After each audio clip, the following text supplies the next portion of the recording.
अस्सलाम वालेकुम व्यूअर्स, मैं हूं शाकिर सोलंकी।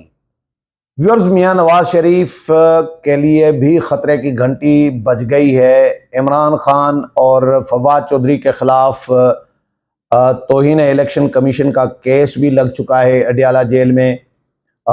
फिर शहबाज शरीफ साहब को भी अ, जो फैज़ाबाद धरना कमीशन है उसने तलब कर लिया है। 3 4 5 खबरें हैं और सुप्रीम कोर्ट के हवाले से, पीटीआई के हवाले से वो आपके साथ शेयर करूंगा। छोटी छोटी खबरें हैं 5 6।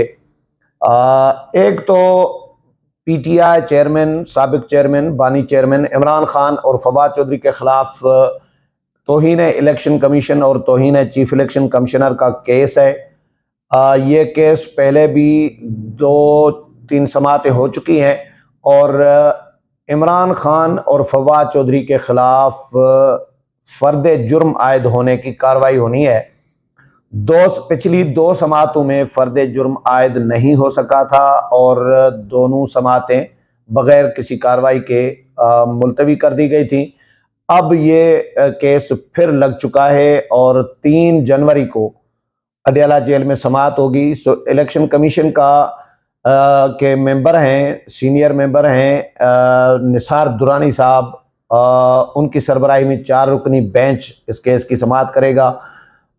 शाह महमूद जतोई, बाबर हुसैन भिरवाना और इकरामुल्लाह, ये 4 रुकनी होगा बेंच जो समाअत करेगा। और इसमें फवाद चौधरी साहब जो हैं वो दरख्वास्त कर चुके हैं कि केस का ओपन ट्रायल किया जाए। ये फवाद चौधरी की दरख्वास्त है। दूसरी खबर यह है कि इलेक्शन कमीशन ने मीडिया की जानिब से, टीवी चैनल्स की जानिब से सर्वे जो कराया जा रहा है कि कौन पार्टी जीतेगी, कौन नहीं जीतेगा, फलां हल्के में कौन जीतेगा, फलां हल्के में किसकी अक्सरियत है, ये टीवी चैनल्स पर, मीडिया पर सर्वे हर साल हर इलेक्शन में होता है।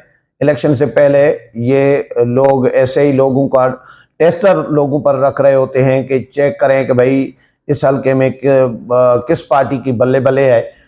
तो ये टीवी चैनल्स की जानिब से धड़ाधड़ ये प्रोग्राम किए जा रहे हैं। सर्वे किए जा रहा है कि फलां हल्के में किसकी अक्सरियत है, फलां हल्के में कौन जीतेगा। तो इसका इलेक्शन कमीशन ने सख्ती से नोटिस लिया है और ये क्योंकि ज़ाबिता अखलाक की खिलाफ वर्जी है। इलेक्शन कमीशन ने अपने ज़ाबिता अखलाक में मीडिया को सर्वे करने पर पाबंदी आयद की हुई है, लेकिन मीडिया सर्वे कर रहा है, जिस पर इलेक्शन कमीशन ऑफ पाकिस्तान ने पेमरा को ख़त लिखा है और पेमरा को कहा है कि मीडिया को पोलिंग स्टेशंस और हल्कों में सर्वे और पोल कराने से रोका गया है। ऐसी सरगर्मियां वोटर्स पर असरअंदाज होने के मुतरादिफ हैं। मीडिया के लिए जारी करदा ज़ाबिता अखलाक के तहत सर्वे करने पर पाबंदी है। पेमरा ऐसे चैनल्स के खिलाफ फौरी कार्रवाई करे और रिपोर्ट इलेक्शन कमीशन को जमा कराए। ये इलेक्शन कमीशन ने हिदायत की हैं पेमरा को। तीसरी खबर में बता रहा था कि मियां नवाज शरीफ के लिए खतरे की घंटी, वो क्या है? मियां नवाज शरीफ की नाअहली की मुद्दत का तयन होना है। कल सुप्रीम कोर्ट ने समाअत रखी है आर्टिकल 62(1)(f) की, कि नाअहली ताहयात होगी या एक मुद्दत के लिए होगी, यानी 5 साल के लिए होगी। ये पार्लियामेंट ने भी कानून साजी की थी, फिर सुप्रीम कोर्ट में मामला गया हुआ है।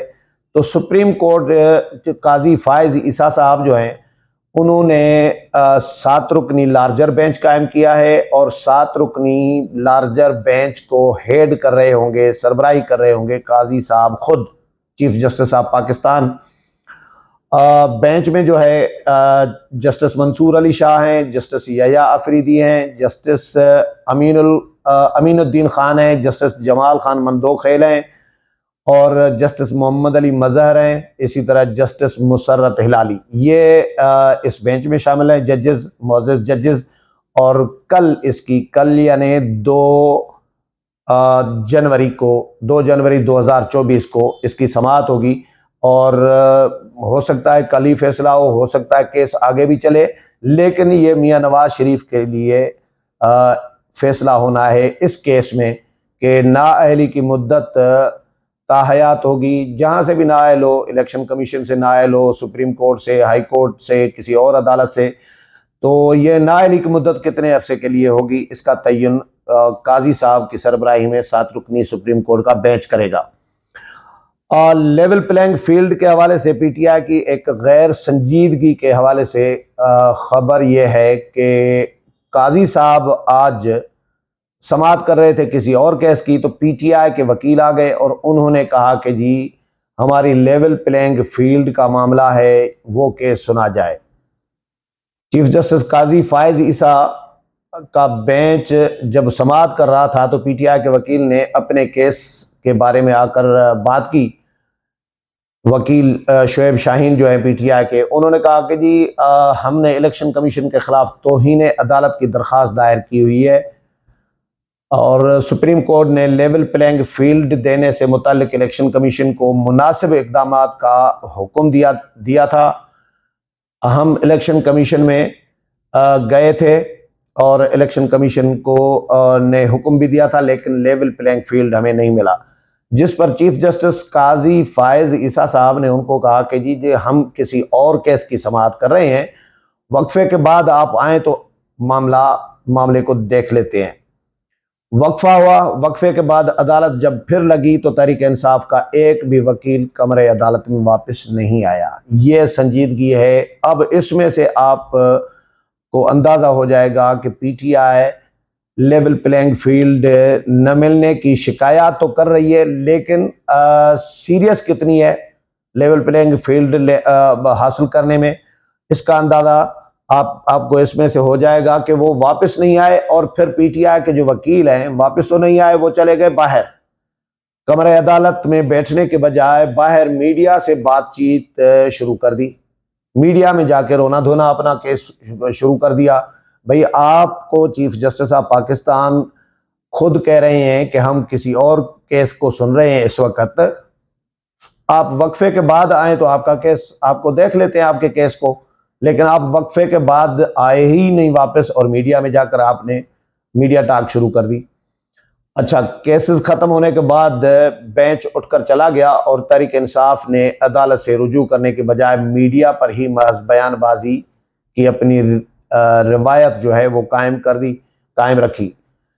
अच्छा, इसके अलावा एक शहबाज शरीफ के हवाले से भी खबर है कि शहबाज शरीफ को फैज़ाबाद धरना कमीशन ने तलब किया है।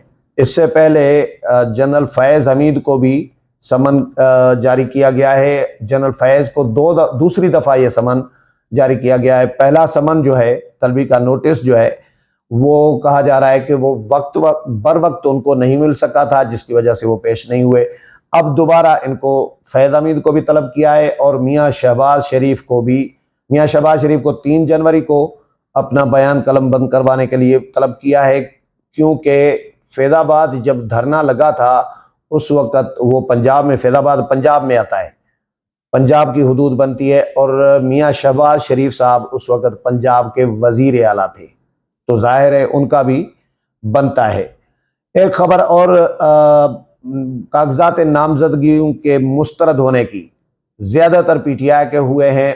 पीटीआई के, आप इस तरह इसको समझ लें कि पीटीआई के उन लोगों के कागजात नामजदगी मुस्तरद हुए हैं जिन लोगों को अदालतों से रिलीफ मिला, जो लोग 9 मई के वाक़यात में मुलविस थे और अदालतों से रिलीफ लेने में कामयाब हो गए।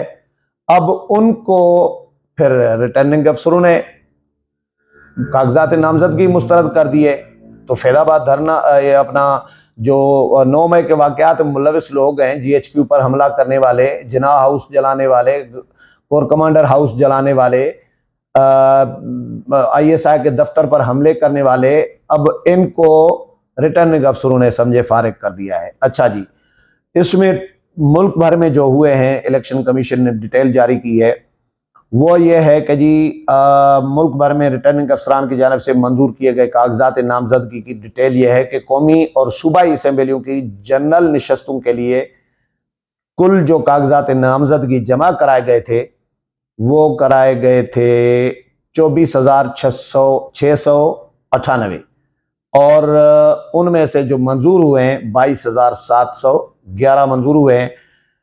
मुस्तरद जो हुए हैं वो हुए हैं 3240, टोटल 3240 मुस्तरद हुए हैं, जिनमें अक्सरियत पीटीआई की है। अच्छा जी, और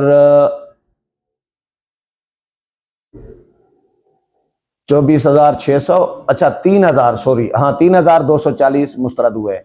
अच्छा, पंजाब से कौमी असेंबली के 521, इस्लामाबाद से 93, सिंध से 166 उम्मीदवारों के कागजात नामजदगी मुस्तरद हुए हैं कौमी असेंबली के।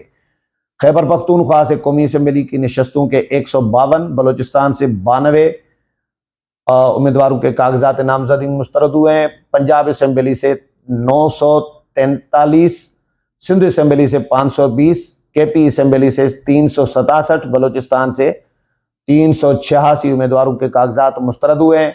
कौमी और सूबाई असेंबलियों की जनरल नशस्तों पर 552 खवातीन के कागजात मुस्तरद हुए हैं।